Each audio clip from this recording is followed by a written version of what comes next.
Hello दोस्तों, कैसे हो आप सब। तो इस वीडियो में मैं आपके सामने 81 से क्वेश्चन डिस्कस करने वाला हूँ गाइस। ठीक है। पिछली वीडियो में मैंने 80 तक क्वेश्चन डिस्कस किए थे, तो आई होप आपने वो वीडियो देखी होगी। तो आपको ये वीडियो अच्छी लगी होगी। ठीक है। तो ये आपके जो पेपर होने वाला है आपका, उसमें बहुत ही ज़्यादा इंपॉर्टेंट होने वाली है गाइस, क्योंकि ज़्यादातर आप बिना प्रीवियस पेपर के कोई कुछ नहीं कर सकते। प्रीवियस पेपर आपको देखना ही पड़ता है गाइस, क्योंकि उसके हिसाब से हम पैटर्न देख लेते हैं कि पैटर्न किस प्रकार का पैटर्न आता है, और वही पैटर्न हर साल रिपीट होता रहता है गाइज। ठीक है। तो ये पेपर भी आपके लिए बहुत ही ज़्यादा हेल्पफुल हो सकता है गाइज। ठीक है। जो भी एम ए इंग्लिश के स्टूडेंट है, बाकी अन्य जो परीक्षा है उनके लिए भी ये बहुत ज़्यादा इंपॉर्टेंट है। चलिए शुरू करते हैं।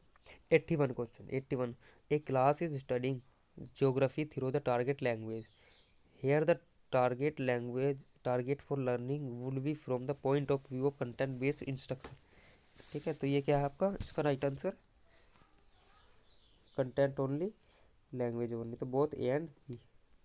Okay. 82। Who notes the two versions of communicative approach, the weak version and the strong version. किसने नोट किया? ये किया होवट ने लोहवट ने नोट किया। इसके बाद 83। Strong version category include. जो स्ट्रोंग वर्जन है, स्ट्रोंग वर्जन की जो कैटेगरी है वो इंक्लूड करती है टास्क बेस्ड इंस्ट्रक्शन को भी करती है, कंटेंट बेस्ड इंस्ट्रक्शन को भी करती है, पार्टिसिपेटरी अप्रोच को भी करती है। इसके बाद 84। The weak version of the communicative approach could be describe as. जो आपका वीक वर्जन है approach could be describe as, वो कैसे डिस्क्राइब होती है? ओनली ऑप्शन 1, यानी लर्निंग टू यूज। जो लर्निंग है आपकी सीखने की, उसे कैसे यूज करना है। ओके। इसके बाद 85।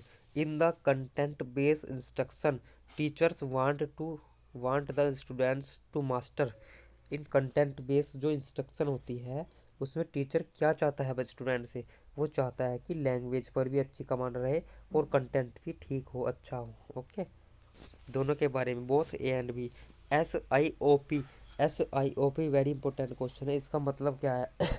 इसका मतलब है sheltered instruction observation protocol. Sheltered instruction observation protocol. Okay. इसके बाद नेक्स्ट 87। द अप्रोच, कौन सी अप्रोच है? Where student learn a language piece by piece and then work to put the pieces into place, constructing whole meaning text out of pieces is called. इसे ये कौन सी approach होती है? Bottom up approach है। Okay guys, option number 1। इसके बाद next करेंगे 88 question. The technique in which student listen twice to a short talk और reading on appropriate content is. वो टेक्निक बताए जिसमें स्टूडेंट लिसन 2 बार सुनता है टू ए शॉर्ट टॉक। ये क्या है? डिक्टो डिक्टोग्लोस। क्या है वे? डिक्टोग्लोस। ओके। इसके बाद next 89। A task based syllabus falls into the category of. Task based syllabus है इनटू द कैटेगरी ऑफ, ये है एनालिटिक सिलेबस। Okay guys. इसके बाद TBLT is 90। TBLT is task based language teaching. ये है टास्क बेस्ड, इसमें कुछ task दिया जाता है, उससे आप हम सबको लैंग्वेज समझाई जाती है, पढ़ाई जाती है। Task based language teaching. 91। The art of profession of teaching is. Art of profession of teaching is, ये क्या है? ये है पैडागोजी है। ओके। इसके बाद 92। In student learn English by translating to and from their native language, they memorize irregular verbs form by writing them down over and over. तो है ग्रामर ट्रांसलेशन मेथड। इसमें ये मेथड क्या है? ये मेथड है जैसे कुछ हम किसी भी चीज़ को हिंदी में पढ़ते हैं, उसके बाद उसकी जो मीनिंग है मन में सोचते हैं और उसे ट्रांसलेट करते हैं इंग्लिश में, तो इसे ही ग्रामर ट्रांसलेशन मेथड कहते हैं। और इंडिया में ज़्यादातर ग्रामर ट्रांसलेशन मेथड का ही यूज किया जा रहा है। डायरेक्ट मेथड क्या होता है? डायरेक्ट मेथड ऐसा मेथड होता है जैसे टोटल इंग्लिश टू इंग्लिश जवाब दिया जाता है। CBSE स्कूलों में होता है, इंग्लिश में ही बोलते हैं, लेकिन यहाँ पे हिंदी हिंदी में बोला जाता है। क्योंकि जैसे आप इंग्लैंड चले जाइए तो टोटली वहाँ पर डायरेक्ट मेथड है, क्योंकि वहाँ पर टोटली इंग्लिश टू इंग्लिश ही कम्युनिकेशन होता है गाइज। ठीक है। तो जो इसका राइट आंसर है ग्रामर ट्रांसलेशन मेथड। इसके बाद 93 grammar translation method is popular at. Grammar translation GTM, इसका फुल फॉर्म शॉर्ट फॉर्म है जीटीएम, इज पॉपुलर एट, ये पॉपुलर है किस लिए, प्राइमरी स्टेज पर, प्राइमरी स्टेज के लिए पॉपुलर है। 94 while learning the grammar translation method who has the authority in the classroom. Authority किसे है, टीचर को है, किसे है, टीचर को है। इसके बाद the 95 the basic unit of grammar translation method is. Basic unit of grammar translation method, इसकी जो बेसिक यूनिट है, छोटी इकाई है, मूलभूत इकाई है, वो क्या है, वो है आपके वर्ड।